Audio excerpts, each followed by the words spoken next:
Okay, let's talk about LibreOffice Calc. Now, up till this point, I've been jumping back and forth between different OSs, and I probably will a little bit later on. But I'm going to stick in Mint for this particular moment. Now, we talked last week about the fact that there are different Office application suites. The one that's installed with most, not all, but most distributions of Linux is LibreOffice.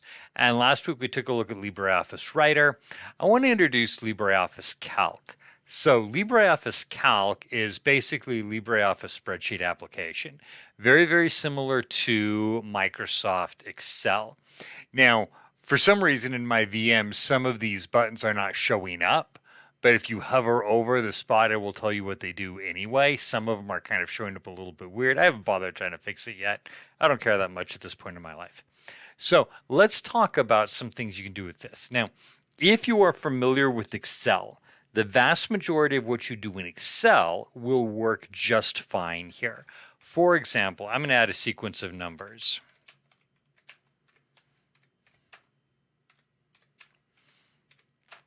I'm hitting shift instead of enter. Let me pay more attention to what I'm doing here. Hey, that's better. Let's do 71. Let's do 15. And let's do 6. Okay. Now, I want to figure out the sum of all of them. I want to figure out the average of my numbers, the minimum, which would be the smallest one, and the max. And if you're used to Excel, these would be functions, sum, average, min, max, right? So I'm going to start doing this just like I would in Microsoft Excel. So I'm going to say equals sum, open parentheses, and then I'm just going to select this block of numbers, close parentheses, enter, and it works exactly the way it did in Excel. In fact, let me do this. I'm going to equal A, and as I do this, it's going to show me my default one is going to be average here. And then here are some other ones. VERA. And you'll see that starting to shift. And I'm going to hit, whoops, I went to hit tab. Equals, let me do average, open parentheses, and I want to average that same range of numbers. And then the minimum, again, it's the same function as in Excel. And let's do the max. And just like Excel, if I change a number, so let's change 6 to 36, whoops, we jumped way down because my number lock was off. So let me scroll back up and do it on my top of my keyboard. All of my values change. Well, the max doesn't, but you get the idea. So we're automatically calculating. Now, these are using basic functions that we have in Excel. What about regular calculations? Well, let me create a running total over here. So I want to take this, and I want to say this equals that plus that, and hit enter, and there we go. And then I can grab the fill handle just like I have in Excel, and that did not run my running total the way I wanted it to.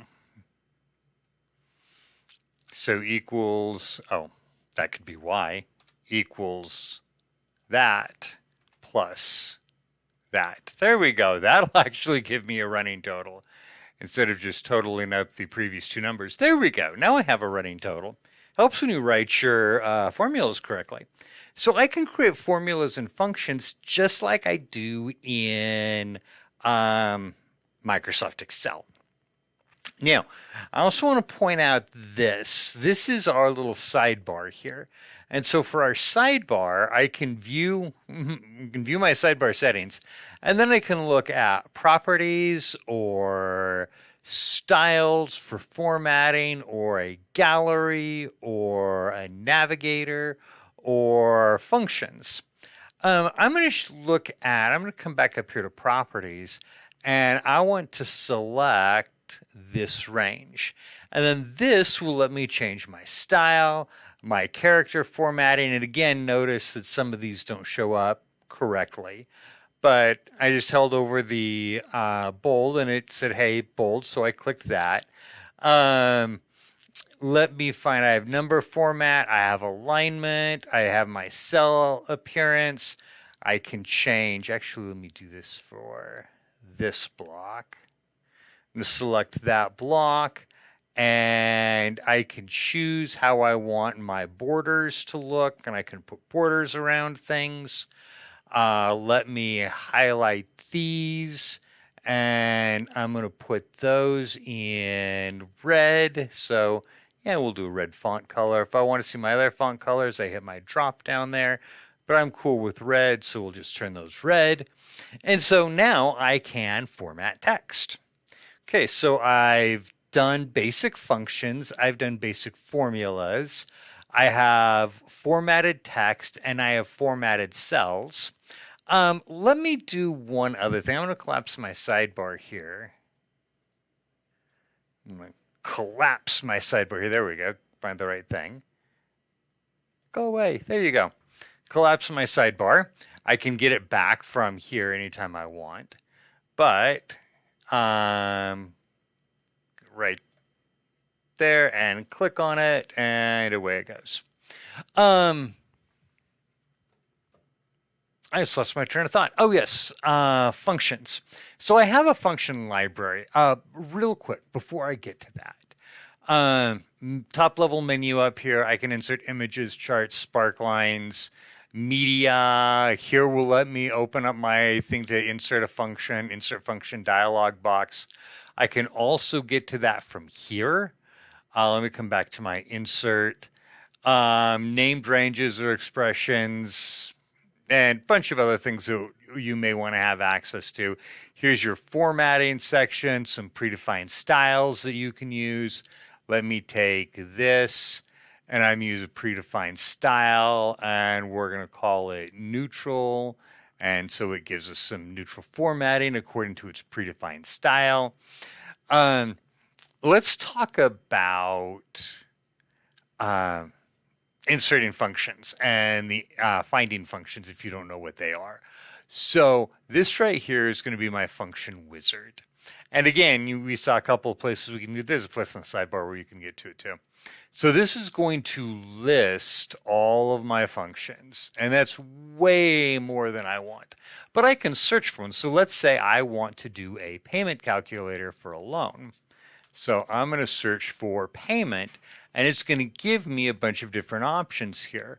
One of them, if I click on PMT, regular payments returns the periodic blah, blah, blah, blah, blah. Okay, this will actually guide me step by step through creating it. I'll need my rate, my number of payments, my present value. By the way, this is the exact same as it functions in Excel. So if it looks familiar, that could be why. I can also, rather than just searching, I can also filter by categories. Let me look for my, oops, I wanted logical. Let me look for logical ones. And so I have a bunch of logical functions here. Add in functions to statistical functions, financial functions, database related functions. So if I find, well, let me go back to my financial functions. And I want to find my, scroll down until I find my PMT. And then I can click next, and this will guide me through it. So find the cell with this value, or put in a value here. So let me just put in a value. My interest rate, let's do 0.06 divided by 12, which is going to be 6% divided over 12 payments. I'm going to do this over 30 years. So that's going to be 30 times, and I'm making 12 payments. So that'll be 360. And I'm taking out a $250,000 loan. I could also, by the way, instead of typing in values here, I could come over here and click on a particular cell to grab the value out of that cell. So it's the way you do most of the time. But I'm going to go ahead and put in 250,000. And this will show you what your result would be. So a payment of roughly $1,500 a month. And then if I'm happy with my formula, I just hit OK, and it inserts my formula there, or my function there. So super helpful. Let me add another spreadsheet here. And I'm going to let me do category A, B, C, and D. We're going to say this one is 15, this one is 25. I'm doing random numbers here, 20 and 12. All right, let's take a look at inserting a chart. So I'm going to select this data range, and I'm going to go to Insert and Chart. And this is going to give me several options for charts. So I can do a column chart, a bar chart, a pie chart, an area chart. I'm going to go with a pie chart for this one and click Next. So it asks for my data range, and it's what I've already selected. I'm going to say my data series are in columns. Use the first column as a label. I'm going to click Next. You can come back and change these. Data series, yeah, just keep going. We're going to see what it does. And then, title, sample chart, and finish. And it's going to try to put together a chart for me. And it has A with 15, B, C, I don't even know if I did that right, B, there we go, get them in the right order, C, D. And it's created a pie chart for me. Let me do another one. Let's do Insert. Oops, I'm on my chart, so I need to click away from my chart, reselect the data, and I'm going to insert another chart. And this time, I'm going to do it as a column chart. And click Next. Next. Sample B. Finish. And here is my column chart. So now that I have these, I can move them around. I can select them. I can format them. I can change things on them. And again, the sidebar here comes into play. So when I'm selected on an object, so I'm selected on my little pie chart here, now I have my properties, including my area, my line, my shadow, my position, my size. So all of this stuff is related now to not this stuff here, but let me come back up to properties. I was getting way too excited about that. Let me fill this with a bitmap, and let me do a color of gray.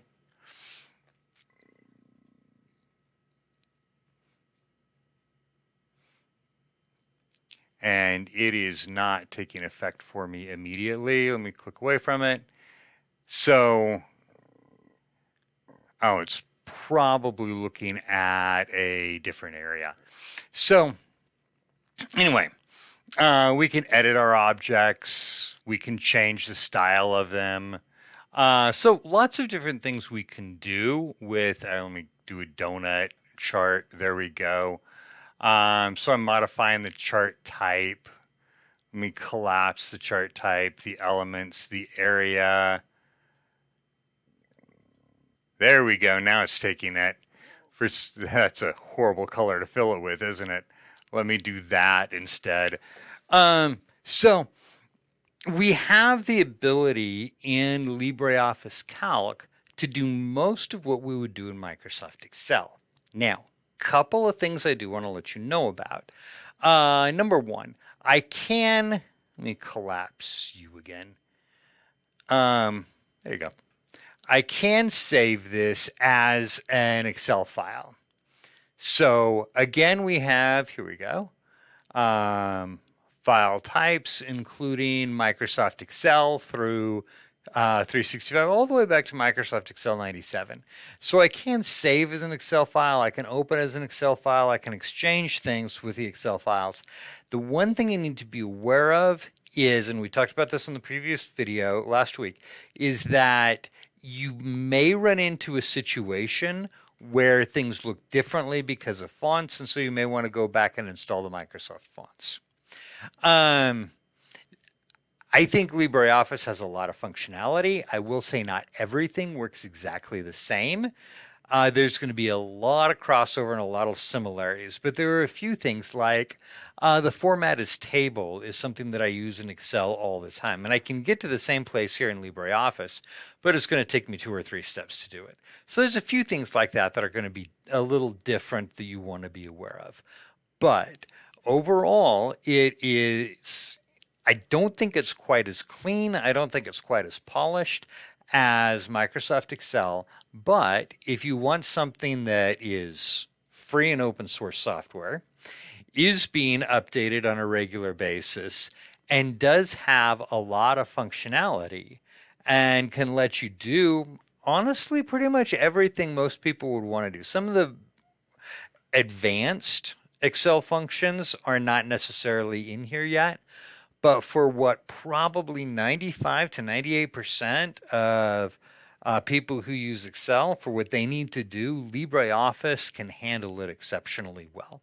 So we've been going for about 15 minutes now, so I am going to stop and end this quick overview, but hopefully this gives you an idea of how you can use LibreOffice Calc to do what you would normally do in Microsoft Excel.